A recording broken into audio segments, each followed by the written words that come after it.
ఆంధ్ర ప్రాంతానికి వస్తే ఒంగోలు, ఎవరో అమెరికా మిషనరీ దగ్గర నుంచి ఒక ఆయన పంపించాడు, జాన్ క్లవ్ అనే ఆయన్ని. 6 సంవత్సరాలు సువార్త ప్రకటించాడు. ఆయన అక్కడి నుంచి డబ్బులు అన్నీ కూడా పడవలు వేసుకుని వచ్చి ఇక్కడ అనేక మందికి పేదలకి పంచి సువార్తను చెప్తా ఉండేవాడు. 6 సంవత్సరాల పరిచయం చేస్తే ఒక్కరు బాప్తిసం తీసుకోలేదు. మళ్ళీ 6 సంవత్సరాలు చేశారు. చేస్తే ఆయన చేసిన మంచి పనుల నిమిత్తం అనేక మంది తండోపాలుగా వచ్చారంట. అయ్యా, మేము కూడా బాప్తిసం తీసుకుంటాం, నువ్వు బాగా పంచి పెడుతున్నావు, అందుకని మేము కూడా నీకు సహకారిగా ఉంటామంటే ఆయన బాప్తిసం ఇవ్వలేదంట. నువ్వు నిజమైన మారు మనసు పొందితేనే నేను బాప్తిసం ఇస్తాను, లేకపోతే ఇవ్వనని చెప్పి ఆయన నిర్లక్ష్యం చేశాడు. వద్దు, నేను ఇవ్వను, నా దేవుడికి చెడ్డ పేరు, మీరు నిజంగా మారు మనసు పొందని ఇస్తాను అని. ఆయనకి 12 సంవత్సరాల తర్వాత అమెరికా మిషనరీ నుంచి టెలిగ్రామ్ వచ్చింది.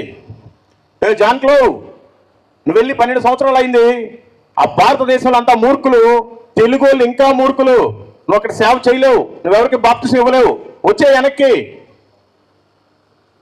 అని టెలిగ్రామ్ పంపించారు. సరే వెళ్దామని బయలుదేరతా ఒక్కసారి ప్రార్థన చేసుకుని గదిలోకి వెళ్ళిపోదామని ఆయన డిసైడ్ అయ్యాడు. గదిలోకి వెళ్ళి మోకరించి ఏడుస్తూ ప్రార్థన చేస్తున్నాడు. ప్రభువా, 12 సంవత్సరాలు నేను అమెరికా నుంచి భారతదేశానికి వచ్చాను, ముఖ్యంగా ఈ ఒంగోలు ప్రాంతంలో ఈ ప్రజలంతా నశించిపోతున్నారు, వాళ్ళంతా మూర్ఖులు, భయంకరమైన త్రాగుబోతులు, వ్యభిచారులు, దొంగలు. మీకు అందరికీ తెలుసు, స్టువర్ట్పురం అని చాలా ఫేమస్, దాని మీద ఒక సినిమా కూడా తీశారు. ఆ ప్రాంతంలో నేను సేవ చేస్తుంది కూడా. వీళ్ళని రక్షించయ్యా అని చెప్పి ఆయన ప్రార్థన చేస్తుంటే ప్రార్థన ఇంకా అయిపోలేదంటే వచ్చి దబదబ తలుపులు బాస్తున్నారు. ఏంటని వచ్చి చూస్తే అందరూ, అయ్యా మాకు మారు మనసు వచ్చింది, మేము బాప్తిసం తీసుకుంటామంటే ఒక్కటే రోజు 2222 మందికి పక్కనే గుండ్లకొమ్మ నది అని ఉంటుంది, ఆ నదిలో బాప్తిసం ఇచ్చాడు ఆయన. ఈ బైబిల్లో పేతురు గారు ఇచ్చిన బైబిల్ వాటికంటే దాని తర్వాత లిస్ట్ అదే ఉంది. చరిత్ర మొత్తానికి అంత ఎక్కువ మంది తీసుకున్నారు.